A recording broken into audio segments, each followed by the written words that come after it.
I always tell people, listen, if you're winning right now, it's important that you make the right decisions for the future. And that's what most people haven't learned personally, culturally, ecologically, push it all the way up. And then you ask yourself, when you say what is winning, like once again, a lot of people, whatever that goal is, you can't take it with you, because all the things you're working for, all the things you're trying to acquire, these are earthly possessions. Are you making a difference in the lives of your brethren, your brothers and sisters? Are you making a difference in the lives of just humanity as a whole? Right. Because those are people that live over time. Like we talk about Bob. When we hear Bob Marley, do you equate Bob Marley with money? No. But the words, and the same thing when you talk about Malcolm, do you think money? No. You think about words, power, impact in generations where their words are still reverberating through the atmosphere. So who is more important? Rockefeller or Bob Marley? Like, we don't talk about Rockefeller. Unless you put that system in that world, then you exactly. want to That's cool. It. But that's not the reality of the earth. That's you see, it. The earth is God's. We know that because you're going to go back to the earth regardless. And everything you use is still from the earth. Even if you have came up in your imaginations to create, to destroy the earth, right. It's still coming from the earth. So I am the fullness of the earth. I am the monkey. Oh, you like a monkey? Yes. I look like all creation. I also look like stars. You feel me? I also look like planet. This is roots. You feel me? So once I get back to the earth, I get lined up. I love when I go running and then I stop and I will stretch and I look straight into the sun. Get all the blessings. It's my son in whom I'm well pleased. We need the words of our fathers. See? That's why they worship the sun at the time. And we're still more connected because they're still tapping into nature, ancestral plane, those kind of things. But now we worshiping to go be on the cover of something else talking about we made it. Made what? I was there and I'm ashamed of myself that I gave that power away. I gave my power away too much. But if you go by that thought process, you have to. Right. And we all do it on a day-to-day basis. We underestimate your value, your worth.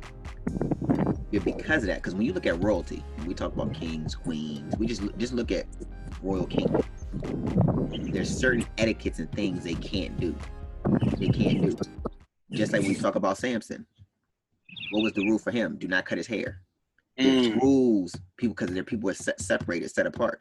There's things you can't touch. Because this to you is unclean. To them it's fine. Not for you.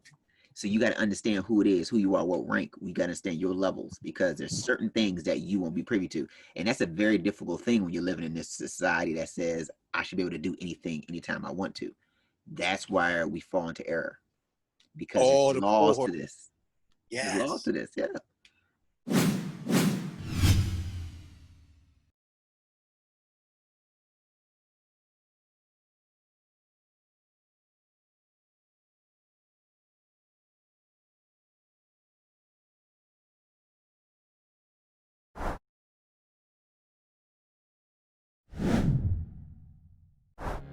And those laws are spiritual laws. So if you open up and say everything matters and there's no rules, and the Most High created things and did things accordingly, obviously, because you can't just be like, oh, I'm going to make a plane and I don't care because I don't care what you guys think.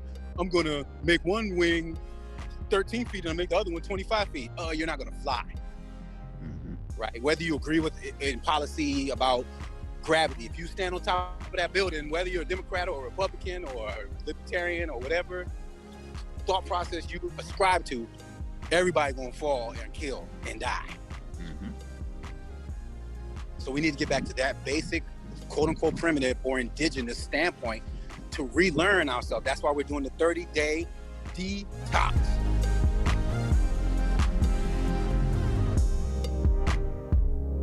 You know, I gotta tap out of spirit back into natural and trying to stay in those realms. Because we're constantly moving, just like Jacob's ladder, when he saw the angels ascending and descending, right? Or when Ezekiel, on the Lord's Day, chapter 1, Ezekiel, he's like, by the rivers in Babylon in their captivity, when the Spirit of the Lord came upon me. Or Isaiah said, I was sitting, and then all of a sudden I seen the heavens open, meaning heaven and earth is not like all the way up in the sky and all the way underneath the earth. No, it's right now. You say you living in heaven, but you living in hell. Mm-hmm. What's the song? Sing the song.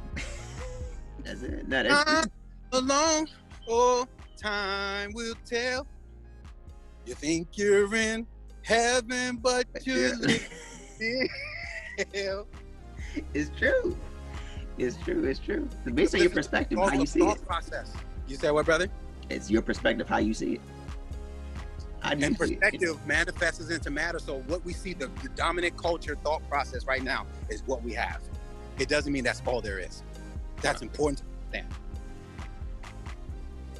That's important to understand. We can create, but you need to be on one accord. He said if you can get two, my friend used to say, if we could just get two people to agree. You can't even get that in a marriage, even though y'all live in this business. You know what I'm saying? In most cases. Business meaning, you know, you got family together, you got kids, you got equity, you got this, you got that. You got the t-shirt. And marriage is a beautiful thing if you can agree. That's it. You don't agree? You're not walking in unison on the same plane. That's not going to work. And that's a whole nother subject that we'll touch on, because at a later date. Yeah, is because the selectivity process is different. Because you got to know, and you will know, because it's not too many of them walking the plane. And they're there, but they're not going to be out in the open where you think they are.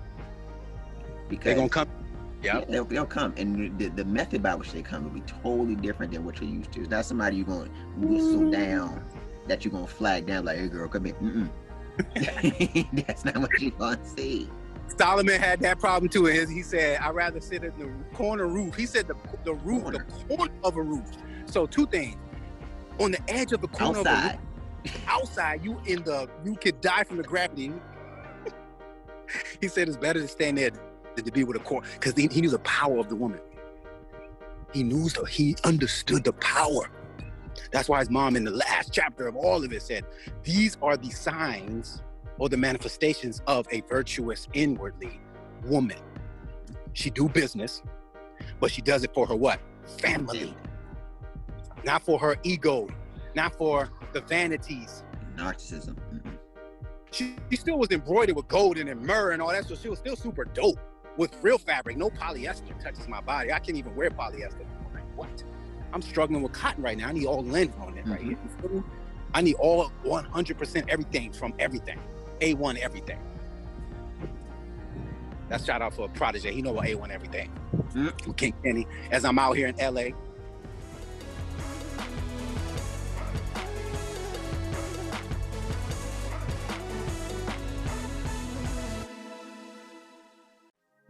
Thanks for tuning in. If you enjoyed the show, we would love your support. Visit our Facebook page, hit like and follow on Instagram and Twitter. Until next time.